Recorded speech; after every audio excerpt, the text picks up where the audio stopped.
Hey everyone, it's Andrew Klavan with this week's interview with Michael Doran, a Middle East expert from the Hudson Institute.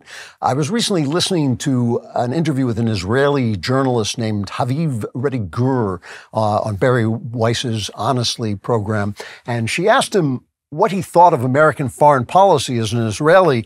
And he said, America doesn't have a foreign policy. It simply has a culture war, and they use their foreign policy as part of that culture war, and it has no sense of realism or continuity. All they ever do is call up the Israelis and say, oh, you know, Obama's in power now. He's not going to be like the last guy, or Trump's in power, and he's not going to be like Obama. And that's all they do is basically establish their culture war credentials. So that is why I wanted to talk to Mike Doran.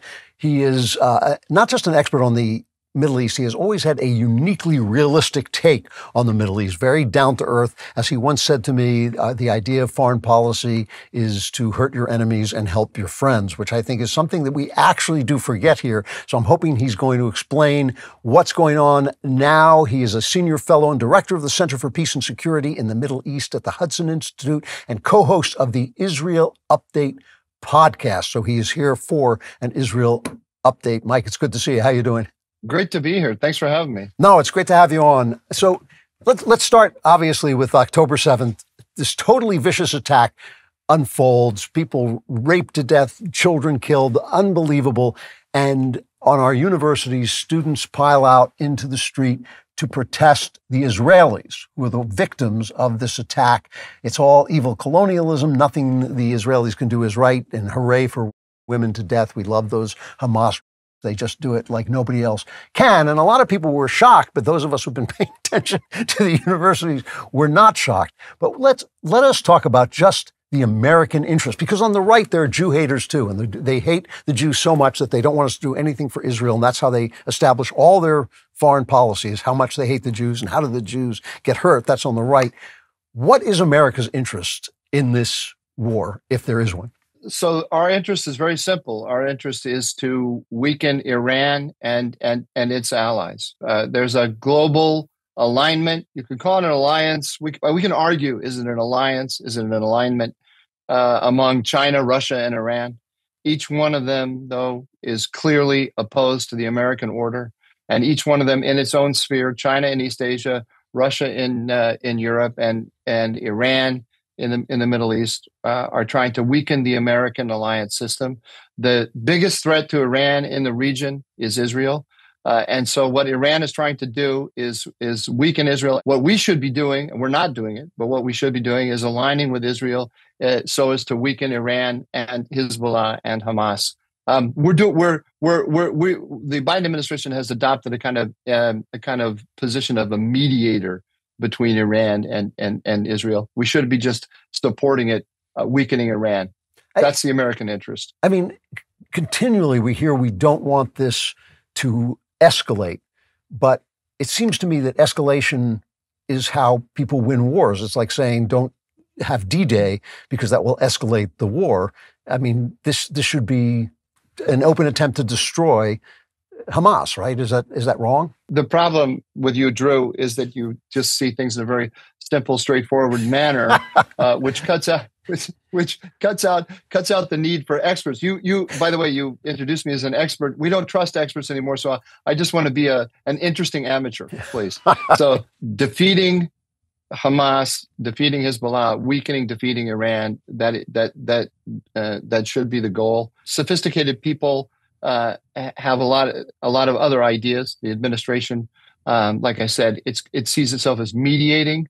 If you don't escalate, so what it's offering Iran and has offered it since October 7th is mutual non-belligerence. That's what it's offering them. But what the Iranians are hearing is exactly what you said. America will not escalate. America will restrain Israel. It's putting Israel in a bear hug. If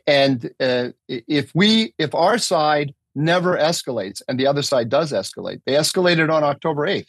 So I mean, October 7th was an escalation, but on October 8th, Hezbollah, which was not attacked by Israel, it entered the fray. That was an escalation our response to the escalation from Iran and Hezbollah was to tell Israel to restrain itself. If you will never escalate in the face of an escalation of your enemy, then you're just ceding the victory to your enemy. It's as simple as that. There's no way around that. So let's take the two sides of objections. The one from the left is that Israel is a colonial power or an imperial power. It has done something terribly wrong. It is enslaving the Palestinians. It is, making they keep accusing the Israelis of genocide, which that's kind of a joke, but still that's one of the things they say. Is there any basis for that complaint? I mean, I know the Israelis are sometimes themselves uncomfortable about their situation in regards to the Palestinians. So where do you stand on that? Well, see, I was in the White House in 2005 and 6 when we basically strong-armed or pushed Israel aggressively to get out of the Gaza Strip, on the theory that Israel was occupying the Gaza Strip and that was the cause of the conflict, and if Israel would just pull out, then Hamas would become a kind of manager of the Palestinian society, and it would gradually moderate because it would be more concerned with winning favor with the Palestinian public than carrying out jihad against the Israelis. So we pushed the Israelis to do that, and the Israelis asked for us for certain concessions in return about the West Bank, where George W. Bush recognized that major settlement blocks on the West Bank would remain part of Israel, even if Israel were to withdraw from the West Bank. So at that time, we thought we were creating a two-state solution between the Palestinians, the Palestinian Authority, and Israel, and this withdrawal would help. And we got a commitment from Prime Minister Sharon, also his request for us to recognize major settlement blocks meant that he really wanted to separate from the Palestinians in the West Bank as well. What happened was the rockets and missiles they followed Israel after the withdrawal from Gaza, coming from Hamas, and the Palestinian Authority could never make a deal. I no longer believe in the two-state solution personally, because I've seen Abu Mazen up close, and believe me, everyone who's seen Abu Mazen up close thinks this guy will not cut a deal. His reputation across the Arab world is very, very bad. The Saudis, the Emiratis, the Qataris, you name it, the Jordanians, all of them think that Abu Mazen is basically an amoeba who is there to suck money and resources from them, but will never, ever cut a deal with the Israelis. And over time, the security situation on the West Bank has gotten worse and worse, and the Israelis have to go in to the West Bank to protect their security. When I was in the White House, there was a deep desire in Israeli society and from the political echelon, more important, and from Ariel Sharon, who had unimpeachable security credentials, to separate from the Palestinians, to pull back, but there's no partner on the other side. And today, no Israeli believes there's a partner on the other side. So for me, all this rhetoric is, it's for people who have not followed this at all, have not been involved in it. They're using it as a slogan for domestic political purposes. It's not really based on any kind of serious understanding of what's going on. Inside Israel, first of all, Israel's a democracy, and the minorities in Israel have it better than minorities in any other country in the Middle East. I don't know what when people are focusing in on Israel and presenting it as some kind of unique evil. Have they looked at Iraq? Have they looked at Syria? Have they looked at any other country in the Middle East? And the minorities in Israel say this very clearly if you listen to them. So on the right, they say, what has this to do with us? So this is a lot of this just hides anti-Semitism. It masks anti-Semitism, but that's the argument. The argument is, why are we spending treasure defending this sliver of a country? We don't like them. They're not our friends. They don't do anything for us. Why are we involved in this at all? Well, there's actually two things going on the right. I think there's traditional anti-Semitism, which has come back like weeds after a rain, which has been kind of surprising to see. But there's this other thing going on in the sort of in one wing of the Trump coalition. There's people who believe that our elite has supported the empire over the republic. And some of the anti-Zionism you're hearing, I think, is coming from within that framework. That's the same framework in which people are opposed to the Ukraine war. So they just, I think Israel is support for Israel is just a good test about whether you support anything abroad. If you're going to be against a forward-leaning American foreign policy, you're going to be anti-Zionist, because it's kind of a way of signaling that. So that's going on as well. It's not necessarily anti-Semitic, but to those people who are not simply anti-Semitic, I would argue with them and say, does the Middle East matter? If China takes over the Middle East, or if a coalition of Russia, China, and Iran take over the Middle East, does that harm the American interest? And to me, it's self-evident. I don't think maybe it is. Maybe it's not self-evident. We have to make the argument and explain it.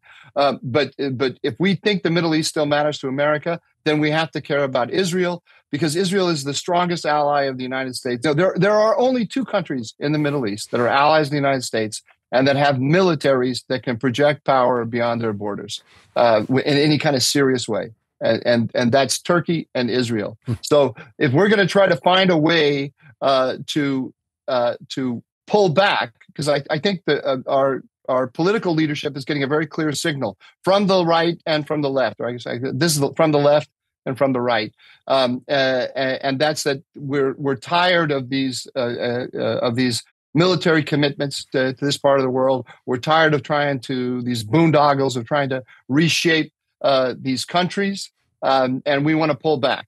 So, okay, I get that signal. But then if we pull back, that means we have to rely on allies more, and that means Israel. And if we think that we're going to, that by being mean to Israel, we're going to be good to the Palestinians, that is ridiculous. Basically, Israel is a 4-star asset, as a 4-star military. Despite October 7th, it's screwed up, but as a 4-star military, as a 4-star intelligence service, it's a cyber superpower, right? If the United States built up this asset into something incredible, it's also a democracy. It has very good working relationship with the American elite. If we're going to cut ties with Israel, it's not going to disappear and the Palestinians aren't going to have their state. It's going to become an asset of China or of India, of some other, of an ally of some other power, and we're going to have no influence over it whatsoever. That's how international politics works. They don't, because we get mad at people doesn't mean they just simply go away. We should learn that. We should have learned that by now. You've got to prioritize your health, but it can be tough to do, and sometimes you're not sure where to start. That's why I'm excited to introduce Lumen. Lumen is the world's first handheld metabolic coach. It's a device that measures your metabolism through your breath. All you have to do is breathe into your Lumen first thing in the morning to know what's going on with your metabolism, meaning whether you're burning mostly fats or carbs, and then the app gives you tailored guidance to improve your nutrition, workouts, sleep, and even stress management. Forget those one-size-fits-all diet fads. What sets Lumen apart is its ability to understand you on a personal level. I have one. I've tried it. They're really fun. You get an app. It tells you what you need to do. I don't have to stress about what I should be eating in the morning after I take those late-night romantic walks to the fridge and succumb to my cravings. Lumen's ability to craft a personalized nutrition plan for each day is tailored to my body's needs and goals, and that's been revolutionary. With Lumen, you're not just getting a device, you're getting a health companion. Breathe into it before and after a workout or a meal and gain real-time insights into your body's metabolic response. So if you want to take the next step in improving your health, go to lumen.me/Klavan to get 15% off your Lumen. That is lumen.me/Klavan for 15% off your purchase. Lumen, we thank you for sponsoring this episode and for sponsoring the fact that people can learn how to spell Klavan. I'm so lost in my own joke at this point. All I can say is Klavan. That's all I can say. There are no easy things. Can you explain to me, I've asked this question of a number of people, and I've never gotten an answer that makes any sense to me. What was in Barack Obama's mind when he decided to strengthen Iran? And Biden, a policy that Biden seems to have taken up entirely, or whoever is playing, Biden is playing. What was the idea of strengthening this essentially terrorist nation? Oh, I'm so glad to hear you say, to put it the way you did, that Biden is following Obama on Iran. There's a debate in my world about whether that's true or not. To me, again, it's self-evident, but it isn't to a lot of people in Washington. But that's how I see it exactly, and I can explain it to you in two ways. One is following on what Haviv Rettig-Gur said as a kind of an extension of American domestic politics, but it's actually a strategy as well. So let's start with the strategy. The Democrats believe, I'm going to call this the Democratic view. It's important to realize there are a lot of Republicans who have what I'm calling the Democratic view, and there are some Democrats who have the Republican view. But the center of gravity for this view, the Obama-Biden view, is in the Democratic Party, and they have a number of assumptions that are all interlocking. One of them is that Iran is a status quo power. It's not a revolutionary power trying to overturn, trying to throw the United States out of the Middle East, trying to destroy Israel. Yes, it says that rhetorically, but it's like the Soviet Union at the end of in the end of the 1980s. It has this ideology, but nobody in the country really believes the ideology, and more important, they don't have the capabilities. So capabilities are intentions. If they don't have the capabilities, they just have to focus on what's actually possible for them. Their number one goal is simply to stay in power. And if we look at that in crude realist terms, we can see that they share a lot of interests with the United States. However, the United States has these allies, in particular Saudi Arabia and Israel, who historically have acted as a catapult, throwing the United States into conflict with Iran, because Israel has an extreme agenda with Iran. Saudi Arabia has an extreme agenda with Iran. And we have kind of mindlessly taken our allies' agenda and made it our own. This is what Obama is thinking. This is what Obama thinks. So what we need to do is we need to start a diplomatic discourse with Iran, a more like a normal diplomatic discourse, and position ourselves between Iran and our allies, right? And that will give us more room to maneuver. And that will also allow us to explore the difference, to explore the specific interests of Iran's proxies. So we shouldn't see the Middle East as a zero-sum game between the United States and Iran, and we shouldn't see all the proxies as simply puppets of Iran doing whatever it wants. Each one of them, Hezbollah, the Houthis, the militias in Iraq, they all have their individual interests. And if we position ourselves as kind of mediators, then we can work with Tehran to find accommodations for each of its proxies that are acceptable to it, acceptable to us, and acceptable to our allies, Israel and Saudi Arabia. The administration believes that it did that in two cases before October 7th. For them, it was kind of the test, the proof of concept. One of them was in Yemen. Just on October 7th,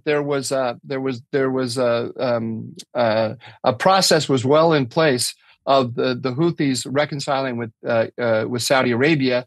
We thought that the Biden administration thought that those two parties were on the verge of a treaty, according to which the Houthis would agree not to attack the Saudis in their interests, and the Saudis would deliver money. So what we were doing is working with Tehran to moderate the Houthis, us to moderate the Saudis, us to help enrich the Houthis, and that was going to deliver peace in Yemen.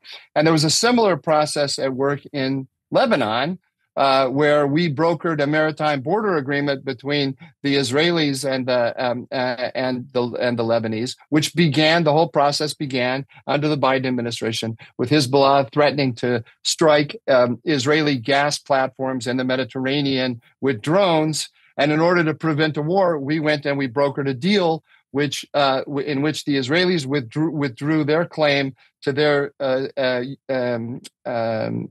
exclusive economic zone in the Mediterranean, where you can drill for gas, and an international consortium of energy companies came in and started delivering money to Lebanon. Again, it's the exact same pattern that was in Yemen. We get our ally to withdraw, and we bring in money to Iran's ally, and we called that peace. We called that peace. We called that a huge win. Everybody in Washington was really delirious about this and said we're halfway to Abraham Accords between Israel and Hezbollah. It was total. I mean, almost the only guy in Washington who said this is nuts. This is appeasement. This is not going to work. All we got from Hezbollah was a pinky promise not to be aggressive, and we see how long that lasted.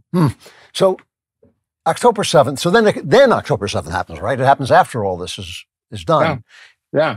So how did this happen? I mean, I heard, I think it was Charlie Kirk the other day saying, Netanyahu wanted this to happen because the judicial reforms were going to cause a civil war, and this kind of was going to prop up his administration and keep you. And other people are accusing Netanyahu of drawing this process out so that nobody holds him responsible for the original attacks. First of all, how did this happen? How did they let this happen? There are people on the right, as there are on the left, who, they want a unified field theory of politics so that that their opposition to the elite, then anything that their opponents are doing in international relations is a reflection of the corruption at home. Anyway, I just think it's nonsense, and there's no serious basis to that. The Israelis, all of the Israelis, Netanyahu, the security elite, the left, the right, they were all taken by surprise by October 7th. It happened because of a huge intelligence failure. The Israelis call it a conceptia, which is a misconception. It's conception, but the misconception about what was happening. They believed that, along with the Biden administration, that Hamas was becoming a manager of its society rather than a jihadi organization. Wow. Okay. And they were pumping money into it, which is exactly what the Biden administration is doing in Lebanon as well. It wants to do in Lebanon with Hezbollah. So why didn't they react faster when it actually did happen? Because they have built the wrong army. There's two issues at work simultaneously. They have an intelligence failure, a misconception of what Hamas was up to, but they had a much bigger misconception about the nature of the world today, the nature of warfare today, and they built a military that was heavy on use of Air Force. They believed that big wars didn't happen anymore. They believed that artillery and tanks, all these things from the 20th century that were the center of warfare, were no longer at the center of warfare. And they believed that they could deter their enemies with a combination of high-tech enabled intel, special forces, and the Air Force. And they didn't ever imagine that they would actually need mass, like like we're seeing in Ukraine. Just like the Europeans were surprised by Ukraine, and the Israelis were surprised by Gaza. It's an amazing little statistic that North Korea is building, manufacturing more artillery shells than all of NATO. Wow. So they would just. Because the North Koreans still live in a 20th century military concept where you actually use your artillery to make things happen. So artillery and armor. The Russians are still in the 20th in the 20th century.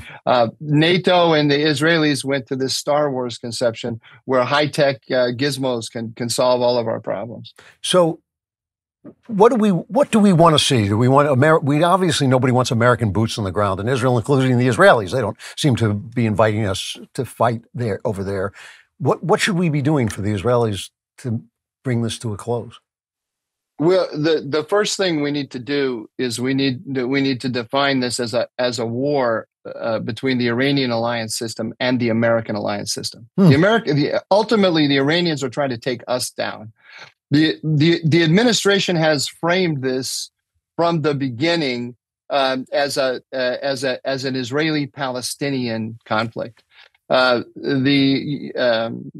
Obama, who I think is really he's the architect of the whole conception that the Biden administration is operating under.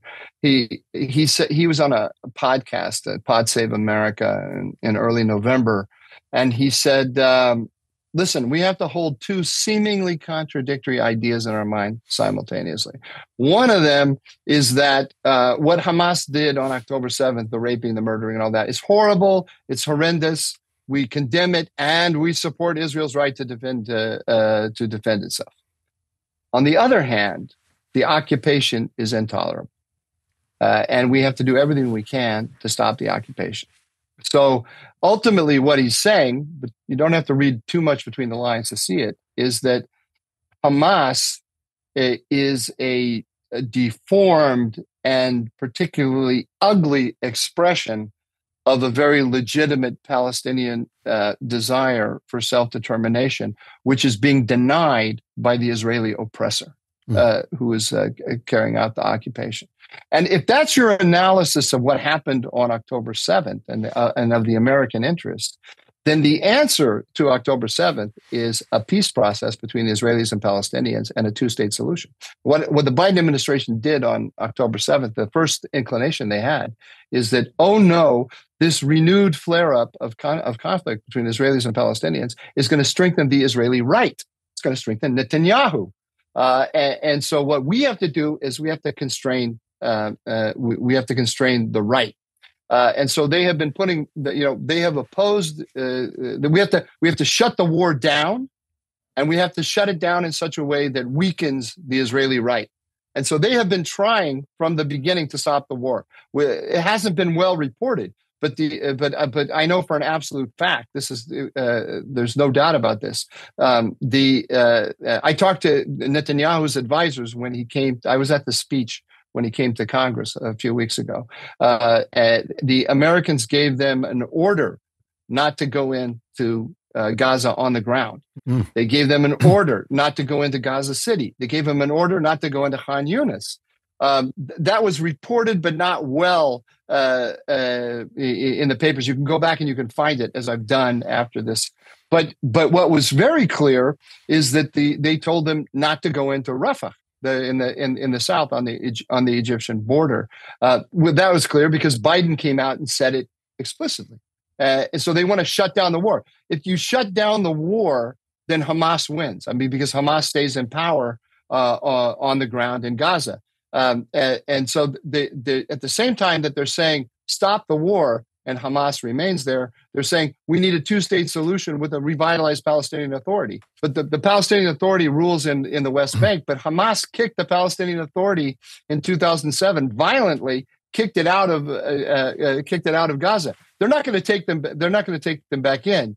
Now, the administration, you have to say they're either very confused or they're playing a different game than the one they're admitting to publicly. And of course, it's the opposite. They want to cut a deal with Hamas, just like they want to cut a deal between Israel and Hamas right now, a temporary deal, by shutting down the war, signaling to Iran that we don't want a wider conflict, just like they're trying to shut down the war in the north with Hezbollah by signaling to Iran that we don't want a wider conflict and to show that we're restraining Israel. So the inclination on the part of the administration is put Israel in a bear hug. When talking to pro-Israel constituencies in our domestic politics, they present the bear hug as love and affection. And last night at the DNC, Kamala Harris said, I support Israel's right to self-defense. That's the loving embrace. But in the secret messaging that we don't ever hear about to Tehran, it's, hey, look, we're holding them tight. if you'll tamp down with your guys, then we can get the Middle East back to some kind of peace and stability. What we should do is we should define this as us against Iran, and we should deploy the Israelis to give maximum pain to Iran and to Hezbollah especially. So I only have a second left. I need a one-word answer to this. Will Israel take on Iran directly?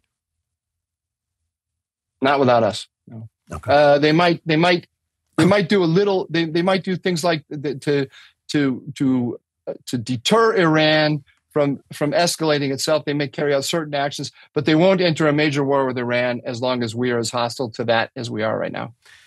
Michael Doran, Senior Fellow and Director of the Center for Peace and Security in the Middle East at the Hudson Institute, and he's co-host of the Israel Update podcast. And as you can hear, a genuine realist when it comes to foreign policy, which makes you, I think, alone in Washington, D.C., especially when I'm not here. Mike, it's great to see you. Thank you very much. That was really enlightening. I appreciate it. Thank you. Great to be here. Well, that was a breath of fresh air. I think most of the stuff that people in America, at least, are saying about the Middle East and about the war between Israel and Gaza is complete nonsense. But I think what Michael Doran was saying there is actually much, much closer to being factual and the truth. And we will talk more truth on The Andrew Klavan Show on Friday. I hope you will be there. I will be, and I would love to see you.